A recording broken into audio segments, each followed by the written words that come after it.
Hello everyone, welcome to Anna simple life. আপনারা কেমন আছেন? আশা করি ভালো এবং সুস্থ আছেন। আজকে আপনাদের ঘুরে দেখাবো ঢাকার খুব কাছাকাছি ভাইরাল একটি ঐতিহাসিক প্লেস, রোজ গার্ডেন। এই প্লেসটি টিকাটলিতে অবস্থিত। আমার বাসা থেকে মাত্র 15 মিনিটে চলে যায় এই জায়গাটিতে। পার পার্সন আমাদের টিকিট পড়লো মাত্র 30 টাকা। আর আমি আর আমার হাজব্যান্ড গিয়েছিলাম আয়নকে নিয়ে নিই, বিকজ অনেক দুষ্টামি করে, শান্তিতে ছবি তুলতে পারবো না। সো আমরা দুইজনই চলে যাই। টিকিট নেওয়া হয়ে গেলে আমি আর আমার হাজব্যান্ড ঢুকে যাই এই প্লেসটিতে। জায়গাটা অনেক সুন্দর, খোলামেলা পরিবেশ। বাড়ির সামনে ছোট একটি ঘাটপাড় ছিল, যদিও পানি তেমন পরিষ্কার ছিল না, বাট বাড়ির কারুকার্য দেখে আমি মুগ্ধ। এত নিখুঁত আর সুন্দর, জাস্ট ওয়াও। বাড়ির সামনে ছোট ছোট কিছু স্কাল্পচার রয়েছে, যেখানে দাঁড়িয়ে আপনারা সুন্দর সুন্দর ছবি তুলতে পারবেন।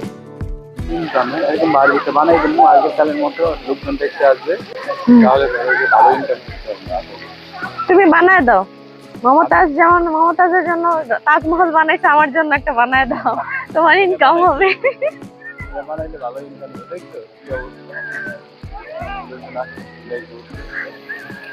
নাম কি দেবো? অনায়াম যদি বানাই দিই তাহলে কি নাম দেওয়া যায়? আমার নামে দিবা, নাহলে তো বুঝবো না যে আমার জন্য ভালোবাসায় তুমি সিম্বল বানায় দিছো। এই ভবনটি নাকি 1930 সালে ঋষিকেশ দাস নামক এক ব্যবসায়ী 22 বিঘা জমির উপর নির্মাণ করেন।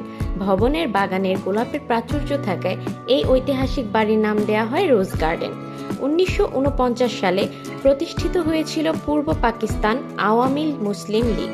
তখনকার সময় ইউরোপিয়ান ধাঁচে নির্মিত হয় এই ভবনটি। ভেতরের আর্কিটেকচারাল ডিজাইনগুলো করা হয় একদম পুরনো স্টাইলে।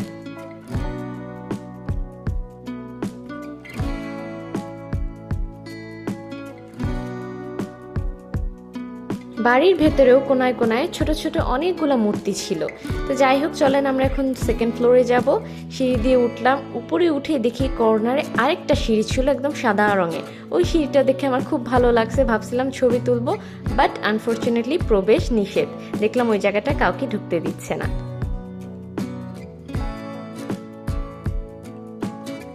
আপনাদের সাথে মজার একটা স্টোরি শেয়ার করি।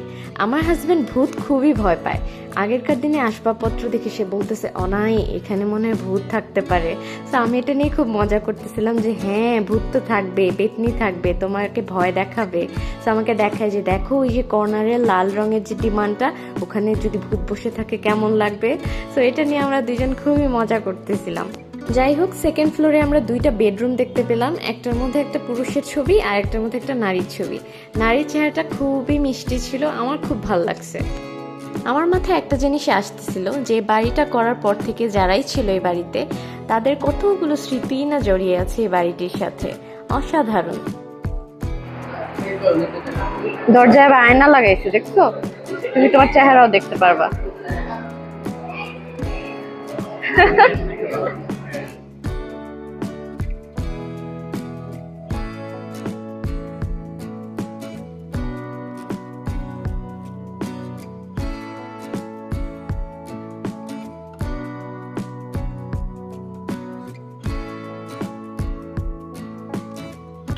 রোজ গার্ডেন প্যালেসের সৌন্দর্য এই যে রোজ, আর এতগুলা রোজের মাঝখানে আমি এক সুন্দরী রোজ দাঁড়িয়ে আছি।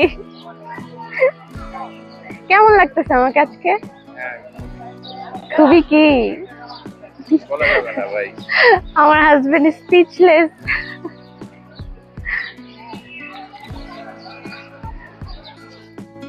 এই যে এটা হচ্ছে ভবনের পিছনের সাইডটা। পিছনের সাইডেও ছিল একটা বড় আম গাছ আর খোলামেলা একটা জায়গা, বেশ বড়, কিন্তু আমার দারুণ লাগছে। আর তার থেকেও বেশি জোস লাগছে বাড়ির কারুকার্য।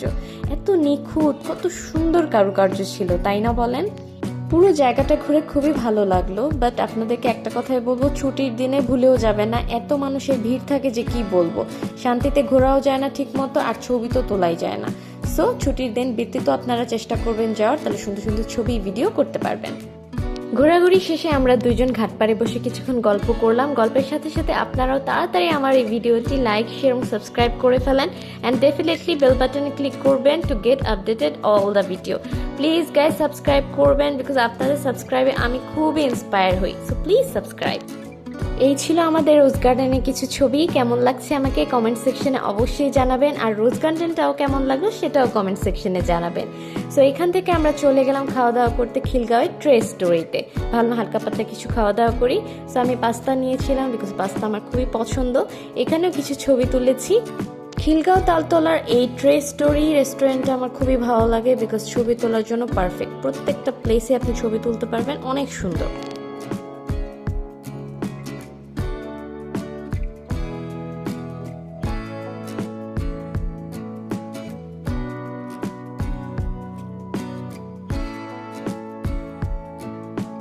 আশা করি আজকের ভিডিওটি আপনাদের ভালো লেগেছে। ভিডিও আর লম্বা করব না, আজকে এই পর্যন্তই। দেখা হবে আপনাদের সাথে নেক্সট ভিডিওতে নতুন কোনো গল্প নিয়ে। আপনারা ভালো থাকবেন, সুস্থ থাকবেন। বাই বাই বন্ধুরা।